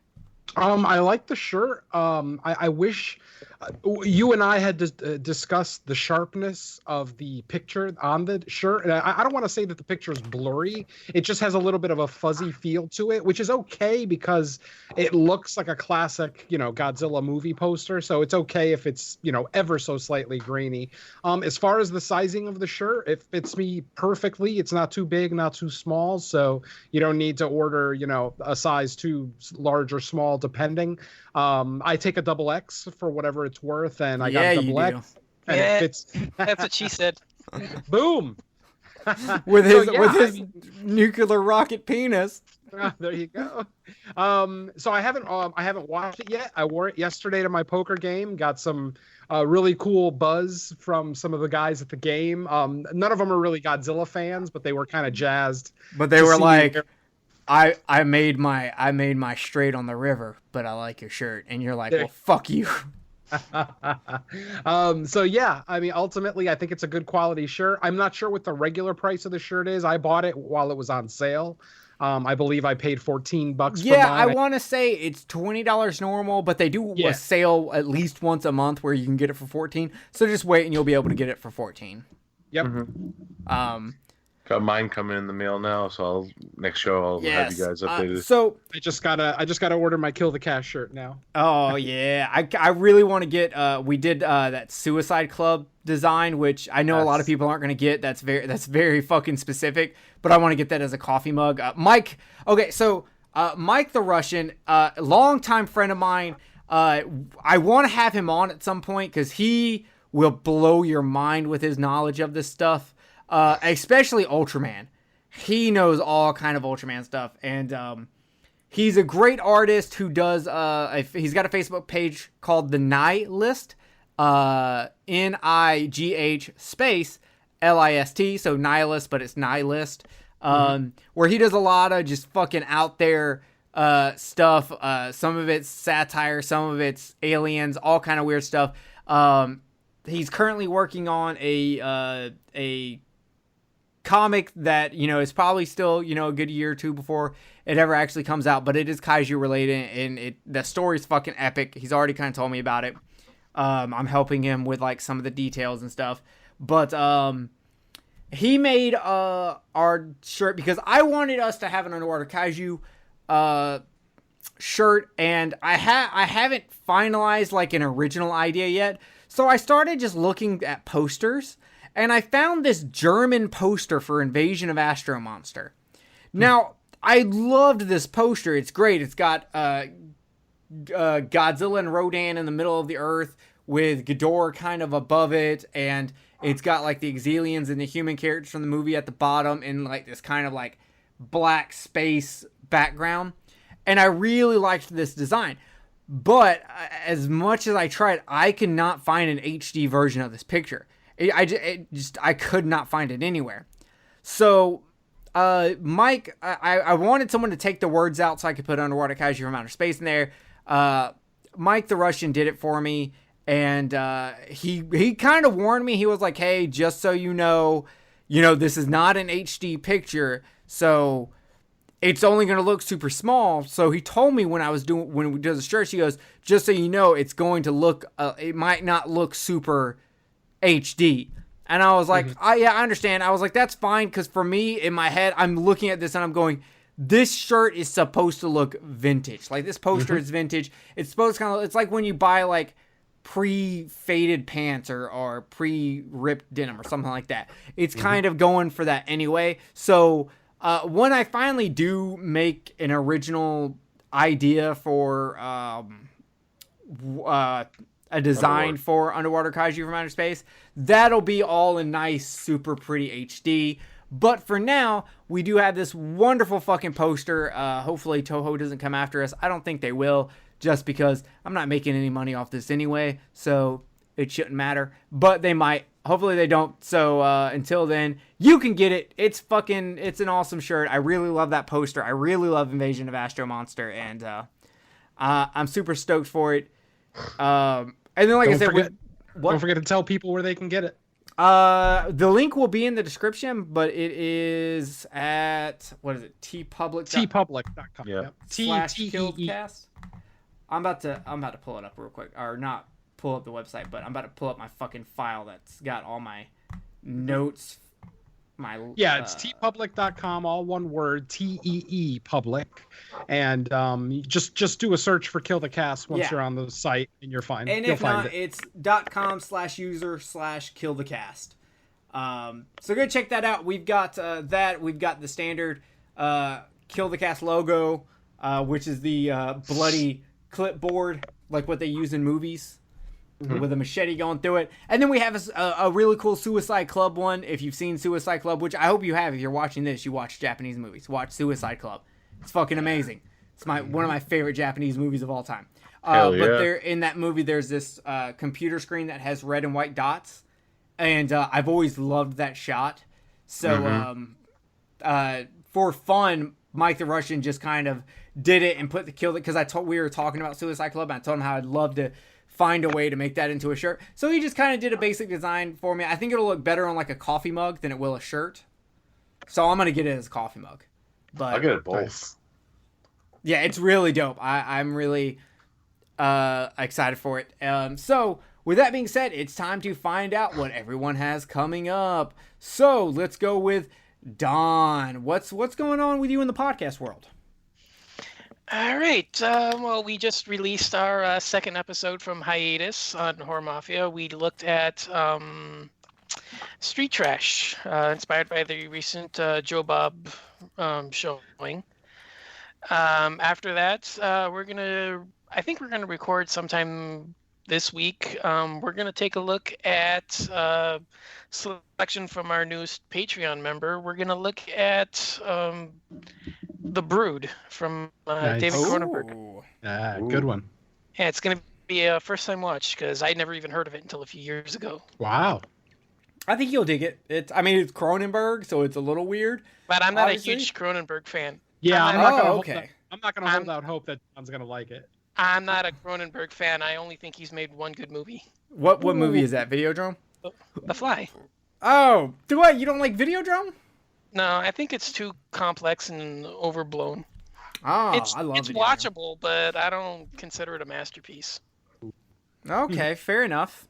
Anything else in your world, or is that I think we're gonna do a second recording. We're gonna try to mash it in onto the episode, so it's gonna be like done over 2 separate nights, but it's gonna be one episode.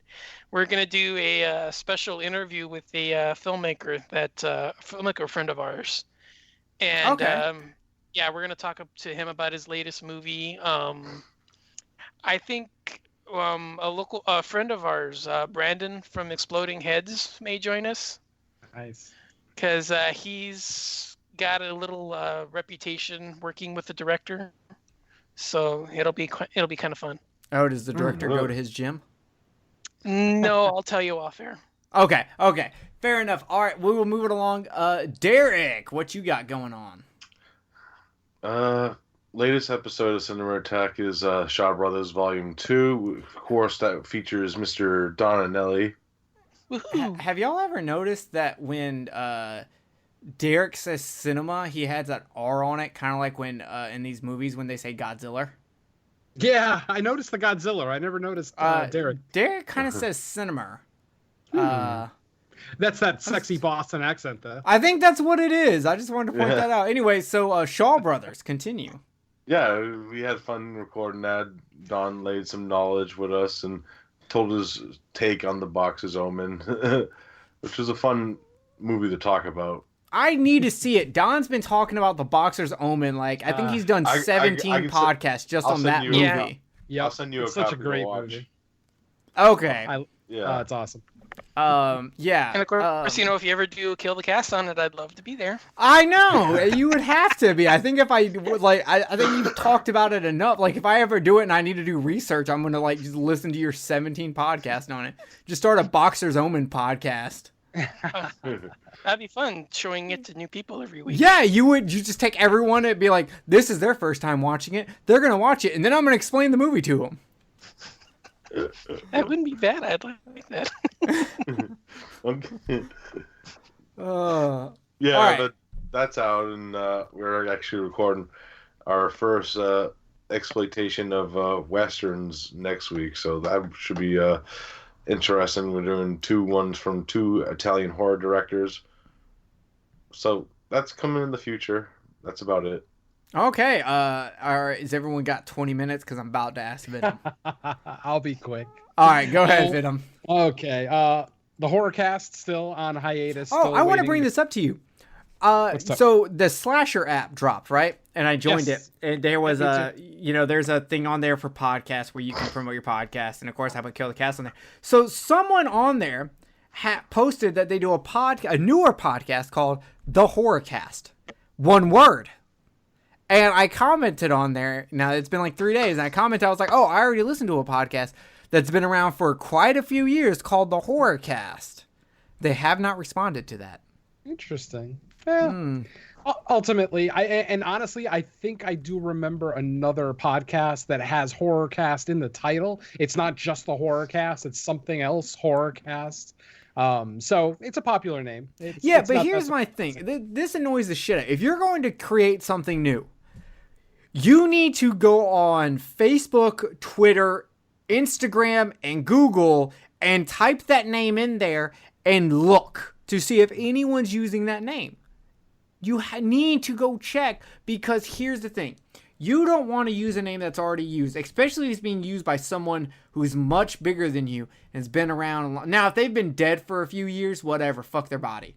But you need, by all means, create new things.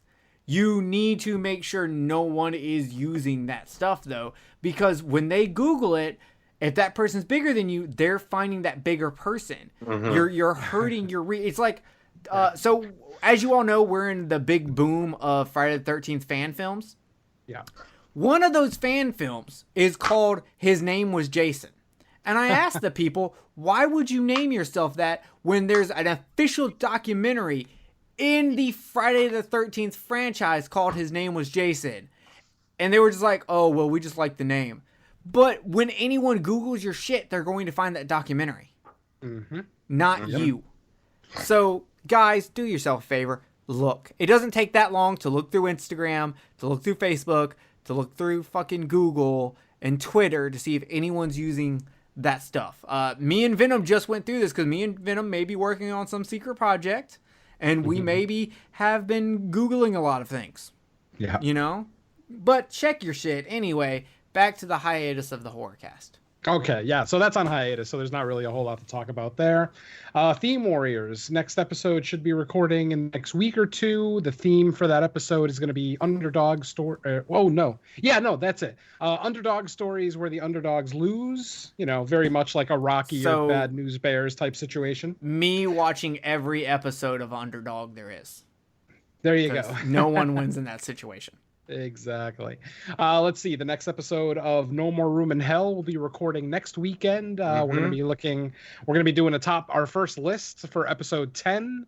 We're going to be looking at top 10 horror sequels. So that should be a fun one. I got a feeling I'm going to make a lot of enemies when I read off my list, but so be it. It'll get conversation started, so that's always fun. Someone who doesn't listen to this podcast, but they listen to Kill the Cast, and they just don't know enough about Godzilla movies to listen to this podcast. They were messaging me, and they were telling me about podcasts they like, because Kill the Cast happens to be their favorite.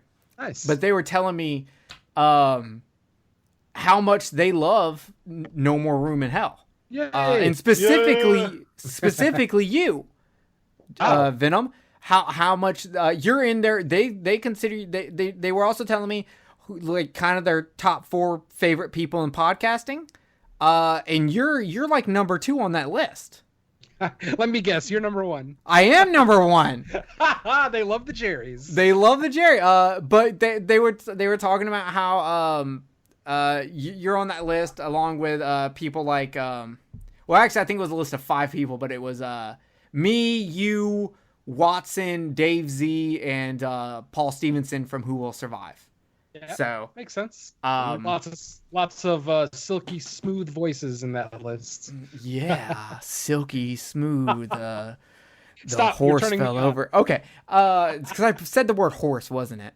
Yeah, that was it. But yeah, so I wanted to let you know that someone so really likes No More Room in Hell, and they specifically really like you. So I just want you to know that. Anyway, next time you talk to them, let them know they got a reach around coming. They do not have a penis, but I will let them know. Wait, that could be good then. Yes, maybe. Forget it. Anyway, thank you for that, by the way. Are they a woman or are they a eunuch? Oh, what a alien, maybe? Whatever. I'm good with that. Okay. Let's see. The sister podcast for No More Room in Hell, Fresh Cuts. Our last episode was on the Octavia Spencer film Ma that just came out about a week and a half ago. The next episode that we'll be recording, I believe tomorrow night, will be on the new Shudder release Boar. Boar is actually an Australian film that came out a couple of years ago, but it finally got a U.S. release literally last Friday or Thursday. Is it a creature feature? It is. Killer Boar movie. How many Australian killer boar movies are there at this point? Well, two. They have Bat both. and Razorback. Isn't there there's a third one, but I guess it's just not made in Australia? Isn't there a third killer boar movie? Yeah, called Pig Hunt. Pig Hunt, yes. Yeah, okay. So Boar, and then after that we'll be doing the Jim Jarmusch zombie movie, The Dead Don't Die. So that's the next couple of weeks on Fresh Cuts. And last but not least, on the Slice and Dice Dreadcast, we will be recording a new episode this week, and we'll be looking at 2 1982 films, John Russo's Midnight and National Lampoon's Class Reunion. And that's it for me, buddy. That's an interesting combination. Yeah, I have no idea how they pulled that out of their ass. You can blame BC for that one. Okay, that's just weird. I don't know what's going on there. Okay. So for Kill the Cast, we dropped 2 episodes this week. Can you believe it? Coming off of our deeply researched episode of The Shining, we did a horror costume where we stepped into the insanity of Sam Neill, and we put In the Mouth of Madness versus Event Horizon in the horror costume with our new categories. It's still 15 categories, but we kind of changed them up a little bit, and I hope everyone digs the basically some categories got combined so that we could create 2 new categories, being one of them being cinematography and technical aspects, because I don't know how I didn't include that to begin with. And the other one being representation, talking about how does this represent the genre of horror and or like this subgenre of horror compared to other titles in that genre. Just because we thought it was interesting to kind of go into that. Because in pop culture, we kind of talk about how the fans of horror and non-horror look at this movie. How is it, is it quoted anywhere, blah, blah, blah. But we wanted to get a little bit more deeper in that, in the genre and talk about, how is it representing its subgenre of horror? How is it, is it true horror? Like if we talked about a thriller, would we talk about how it's, more of a detective story? Like, what if we had that when we covered Seven versus Silence of the Lambs? Like, that would have been very interesting. So we did that, so you can check out the episode 70, The Insanity of Sam Neill. And then we also dropped a bonus review of Godzilla, King of the Monsters 2019, featuring me and Jay. And of course, I had Venom show up, who, funny enough, he actually replaced Derek. Venom was recording that night, so he couldn't do it. Derek was sleeping. It's a curse for me. Like I'll give a little secret. Sometimes when we push Cinema Attack shows, it's because of that reason. So Derek was sleeping, and Venom just happened to show up last minute to be like, "Yeah, I just got done recording." I'm like, "Well, great. We're waiting on Derek. Do you want to just jump on with us?" Why didn't y'all do it on Fresh Cuts? Mike doesn't really consider kaiju movies horror. Fair enough. I could see the argument for this movie being horror, and I could see it not being horror. Exactly. Depending, I think almost every kaiju movie can be argued that way for the most part. Yes. But Consider all creatures horror. Yeah. Yeah, I have specific things I look for me to push it into horror. Like I want to see direct human death caused by the kaiju. Not just buildings falling and you just assume people died. I want to see those buildings hit people or show that there was a person in that building before it fell, kind of thing. Kind of like in Godzilla vs. Biollante, that dude who shoots a rocket in Godzilla's mouth. They directly show Godzilla killing him. Yep. I want to see things like that. But so we were also joined by Abraham, the Ram Man. And we did an awesome review of the movie where, for the most part, it's spoiler-free. So if you haven't seen the movie, you can actually listen to the podcast and then listen to us rant and rave for about 45 minutes on this post that showed up in the worst kaiju Facebook group. And I know Don agrees with me. Toku Legion. I left the group, actually, this week. I couldn't take it anymore. I left. If you're going to join a Godzilla group, Facebook Monsterland, way better. Ran by Steve Hyde. Just a way better group. Join it instead. So we covered it, and we keep it pretty spoiler free. I don't think there's anything we talk about that you couldn't put together from the trailer, but we dissected this person's long post about why he hated the movie and why he's wrong in every aspect. And as someone said to me this week, Jerry, you just really wanted to fucking rant a lot, didn't you? And I said yes. Mm-hmm. Kill the Cast will be coming up in like 2 weeks. We're joining. We're going to Japan. We're doing a deep dive, baby. This is much like The Shining, much like our coverage of Psycho 3, Our Last House on the Left. We're doing one of my favorite Japanese movies of all time, Suicide Club. Nice. I have already reviewed the movie before on ABCs of Hidden Horror, but I want a full review, spoiler-filled review, deep dive. I'm going to give you what I think the movie is about. That took me 20 watches to figure out. But we are going to do a deep dive on Sion Sono's Suicide Club. So I'm really excited. But because we're doing that, it's also going to take us like 2 weeks. So, and we already know what the next show is going to be. Wasn't it? Oh, what's the yeah, next for show us, this? yeah. What is it? Mothra.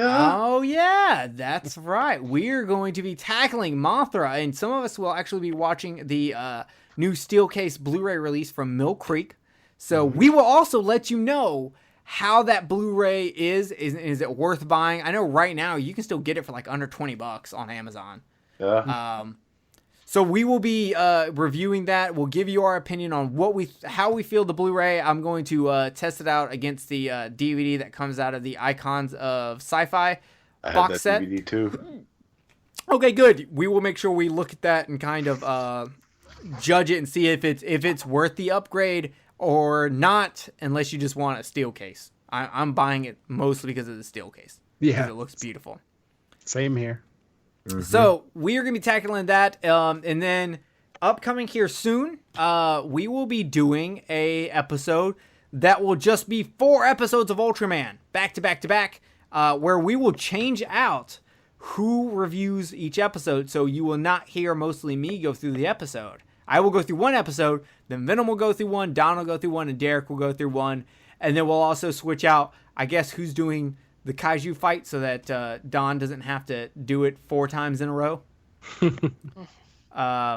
So I've never had to do the Kaiju fight breakdown, so if mine sucks, don't blame me.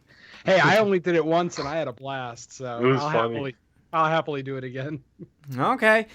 So that's it for us. We are out of here. I think this episode went a little bit longer than I thought it would go, but we had a lot to say about Ultraman. So thank you for listening. Thank you for being here for our visions from Monsterland.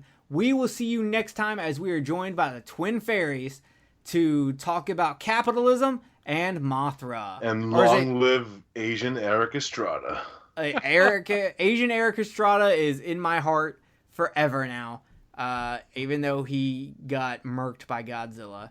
We love you guys. We will see you next time on Underwater Kaiju from Outer Space. Just remember, this intravenous stuff is no good for you. Stick to smoking. Okay, that line was amazing. Oh, wow.